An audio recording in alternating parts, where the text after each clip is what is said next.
अस्सलाम वालेकुम, मैं हूं फैसल तारड़। पाकिस्तान के अंदर जिस ज़हनी मरीजों की कमी नहीं है, हर दूसरा शख्स जो है वो ज़हनी बीमारी के अंदर मुब्तला है।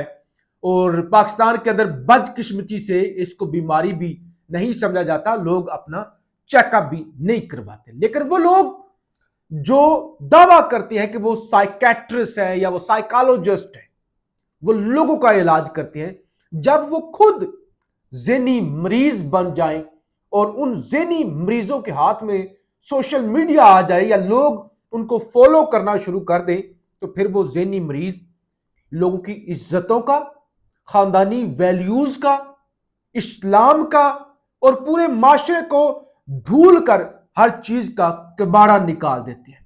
पाकिस्तान में सोशल मीडिया का पॉजिटिव इस्तेमाल भी हुआ, लेकिन बदकिस्मती से ज्यादा इस्तेमाल नेगेटिव ही हुआ।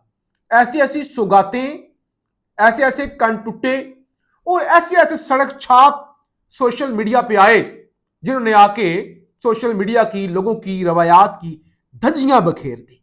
कभी लाइव वीलॉग के अंदर तलाकें दी जाती हैं, कभी अपने बेडरूम की कहानियां वो आके कैमरे पर सुनाई जाती हैं, कभी बीवी को घर से निकाल दिया जाता है, कंट्रोवर्सी क्रिएट की जाती है और उसके बाद दोबारा हंसी खुशी रहने लगते हैं। यानी तलाक, घर तोड़ना, बीवी पर तशद्दुद या बीवी का रूठ कर चले जाना या ये सारी ड्रामेबाजी करना और उसके बदले में फिर पैसे कमाना, या फिर ज़हनी बीमारों को, ज़हनी मरीजों के ज़हन में जो है इस तरह हम मशहूर हो जाएंगे, हम इंटरव्यूज देंगे, हम दोबारा जिंदा हो जाएंगे।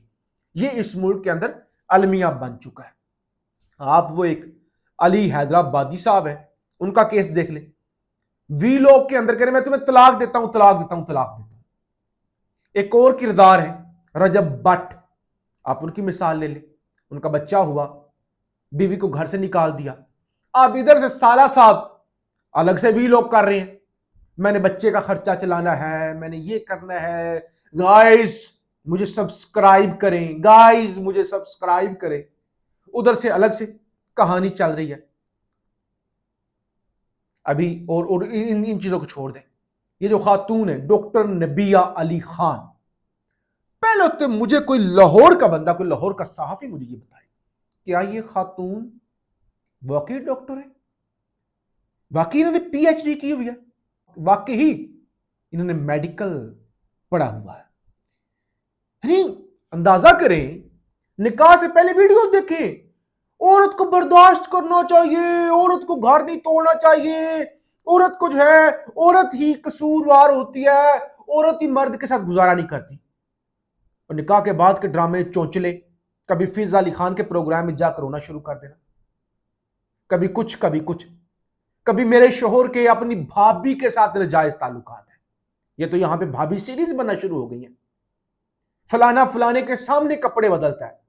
और शोहर साहब की भी क्या गैरत है, क्या गैरत है शोहर साहब की भी। शोहर साहब फरमाते हैं मेरी बीवी ज़हनी मरीजा है, उसके साबिक शोहर जो था उसके साथ यही करती थी, वो बड़ा अमीर था, उसके पास बेशुमार गाड़ियां थी, जब वो मरा तो उसके पास साइकिल भी नहीं थी। फिर उसके चिचा वतनी वाले, उसके जो रिश्तेदार, उसके घर वाले थे, उसको लेके गए और डॉक्टर नबिया को उन्होंने जो है वो जनाजे के अंदर भी शिरकत नहीं करने दी, कब्र पर भी नहीं वो लेके गए। तो डॉक्टर नबिया ने उसका भी ये हाल कर दिया था।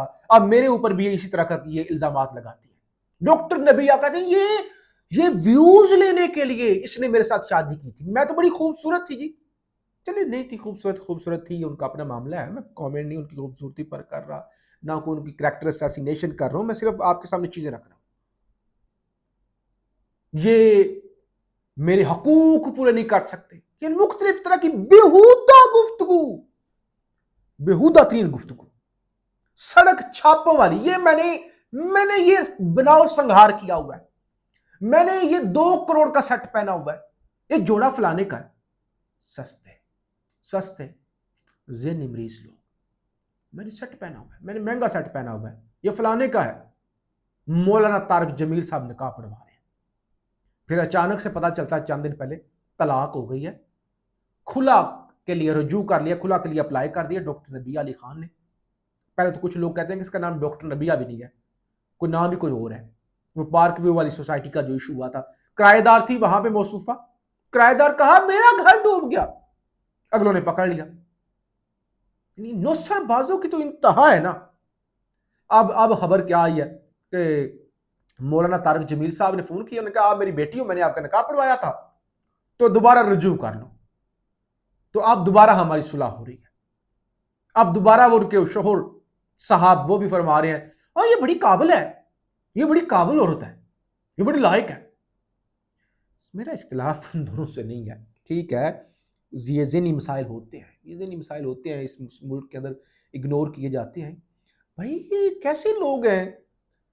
آپ نے کسی کا انٹرویو کرنا، کسی پروفیسر کا انٹرویو کرے، کسی سائنسدان کا انٹرویو کرے، کسی قومی ہیرو کا انٹرویو کرے، کس طرح کے لوگوں کو یعنی ایشوز آپ ڈسکس کر رہے ہیں، انٹرویوز ہو رہے ہیں، طلاق دے دی، کھلا دے دیا، کھلا واپس ہو گیا. کیا کیا تھا جب سوشل میڈیا پہ آ کے اس طرح کے ٹاپکس پر بات ہو اور لاکھوں لوگ انہیں دیکھیں، لاکھوں لوگ اس طرح کے چسکے لگائیں، تو پھر کیا کلچر ہوتا ہے؟ طلاق نارملائز کر دو نا، گھر توڑنا نارملائز کر دو، کیمرے پہ یہ طلاقیں دینے والا سین جو ہے وہ نارملائز کر دو. جیسے پہلے مرد اور خاتون جو ہے نا وہ ایک چارپائی پر نہیں بیٹھتے تھے، شرم حیا ہوتی تھی. آہستہ آہستہ ٹی وی ڈراموں نے نارملائز کر دیا. پھر یہ حق کرنا اور بہت ساری چیزیں، میں اس سے محبت کرتا ہوں، وہ مجھ سے محبت کرتی ہے، میں اس کے بغیر نہیں رہ سکتی، اور یہ یہاں سے معاملہ آگے بڑھتا بڑھتا بڑھتا بڑھتا لباس کم ہوتا گیا، کم ہوتا گیا، کم ہوتا گیا. تو آپ نارملائز کر رہے ہیں. گھر سے نکال دیا، میں نے اس کو چھوڑ دیا، وہ میرے حقوق، وہ بھابھی کے سامنے کپڑے بدلتا ہے، وہ ماں کے سامنے کپڑے بدلتا ہے، اس کا بہن کے ساتھ تعلق ٹھیک نہیں ہے، اس کا فلانی کے ساتھ نہیں ہے، اس کا فلانی کے ساتھ نہیں ہے. ایک طرف میرے حقوق نہیں پورے کر سکتا، دوسری طرف اس کے پورے پاکستان کی لڑکیوں کے ساتھ تعلقات ہیں. تو یہ میری گزارش یہ کرنی تھی کہ اس طرح کے ذہنی مریضوں سے بچیں، اور جو لوگ ایسے لوگوں کو پروموٹ کرتے ہیں اس لوگوں سے بچیں. بہت شکریہ.